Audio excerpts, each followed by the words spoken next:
আসসালামু আলাইকুম সুপ্রিয় দর্শক, আমি জামার দুই ধার সেলাই করে নিয়েছি। সামনের এর হচ্ছে যে সেলাই মানে বোতাম হুক লাগাবো, তার জন্য সেলাই করে নিয়েছি।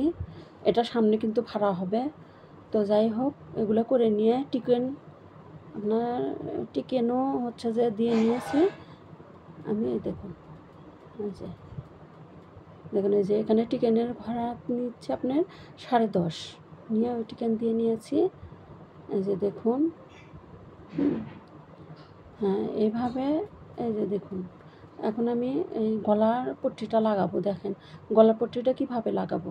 আমি জামার কাপড়টা ঢিল দিয়ে ওই মানে যে গলার কাপড়টা নিয়েছি সেটা টেনে টেনে আর জামার কাপড় ঢিল দিয়ে আর ওই যেটা দিয়ে আপনার লাগাচ্ছি পাইপিনের কাপড়টা টেনে নিচ্ছি আর জামার কাপড়টা ঢিল দিয়ে দেখুন আমি হচ্ছে যে সেলাই করতেছি। এইভাবেই করবেন, কারণ এটা আপনার হচ্ছে যে এই উল্টা দিকে করে নিয়ে সেলাই দিচ্ছি, উল্টা দিকে। হ্যাঁ, এখন আমি দেখুন এখন সিধা দিকে করব। এই যে উল্টা দিক করে সেলাই করে নিয়ে এখন সিধা দিক করলাম, সিধা দিকে করে এখন দেখুন আমি এই যে মুড়ে দিয়ে হ্যাঁ এখন আমি সেলাই দিচ্ছি। দেখুন এই যে এইভাবে করবেন, দেখবেন মানে গলার এটা আমি আপনাদেরকে স্ক্রিনও দিয়ে দিব, রেডি করাটা সালোয়ার সহকারে। হ্যাঁ, এই যে দেখুন এইভাবে আমি গলার পট্টিটা লাগাবো, লাগালে গলাটা খুব সুন্দর হয়ে বসে থাকবে। তো যাই হোক, দেখুন এটা হওয়ার পরে আপনার এই যে হ্যাঁ এভাবে আমি গলা পট্টিটা শেষ করলাম। করার পরে দেখুন এই যে এখন আমি সিধা করলাম, সিধা করে দেখুন এই যে ওখানে আমি একটা মানে সুচ দিলাম, দেওয়ার পরে এই যে দেখুন এই যে গলার ইয়েটা খুবই সুন্দর হয়েছে দেখুন।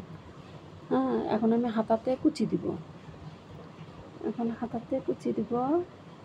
ওই যে মধ্যে আমি কাপড়ের ইয়েটা করলাম যে এই পাশে ওই পাশে দুই পাশে যে আপনার কুচির কাপড় হয়তো ওই পাশে বেশি হলো কিংবা এই পাশে বেশি গেল, ওটা হওয়া যাবে না, একই রেটে থাকবে। আপনার এই পাশেও যতগুলো কুচি হবে ওই পাশেও আপনার ততগুলো কুচি হবে, কোনো দিকে আপনার কুচি কম বেশি হবে না। এইভাবে আমরা দাগ দিয়ে নিই। এইভাবে যদি আপনারাও দাগ দিয়ে নিয়েন তাহলে আপনাদের হচ্ছে যে কাপড় বানানো খুবই সুন্দর হবে, অনেক সুন্দর হবে।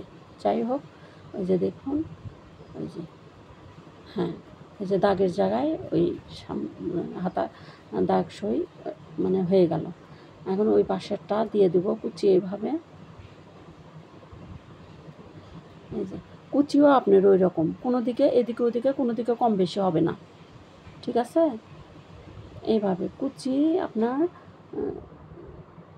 খুব সুন্দরভাবে দুই পাশেই সুন্দর হবে।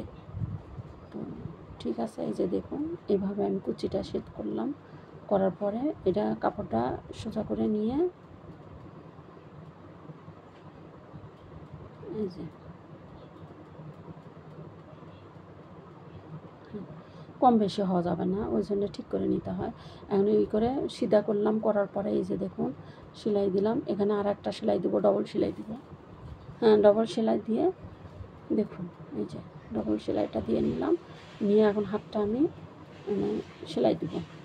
এই যে এইভাবে আমি হাতটা সেলাই দিব, দিয়ে হাতটা সেলাই দেওয়ার পর দেখুন তারপরে এই হাতাটাও আপনি করলাম, আগে আমি কুচি দিয়েছি। তো এই যে দেখুন এখন আমি হাতাটা লাগাবো। এই যে দেখুন আমি এখন হাতাটা লাগাচ্ছি।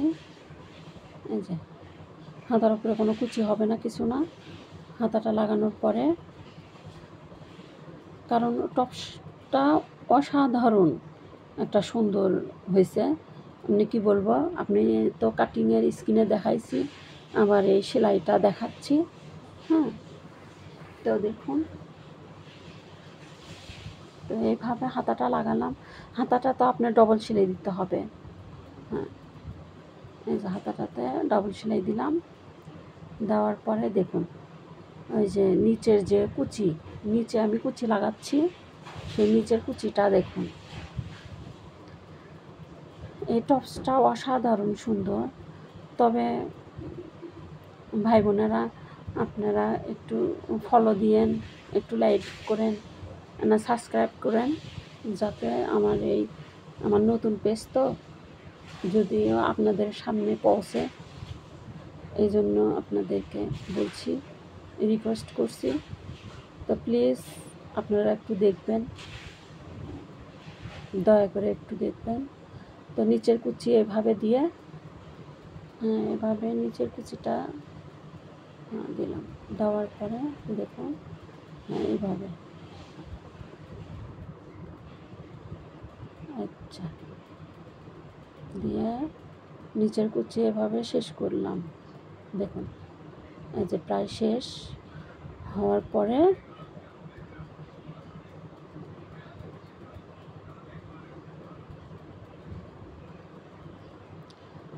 দেওয়ার পরে দেখুন আপনারা, এখন আমি কাপড়টা মানে সিধা করে সমান করে নিব।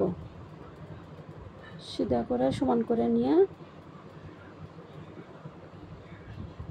এই যে শেষ প্রায়।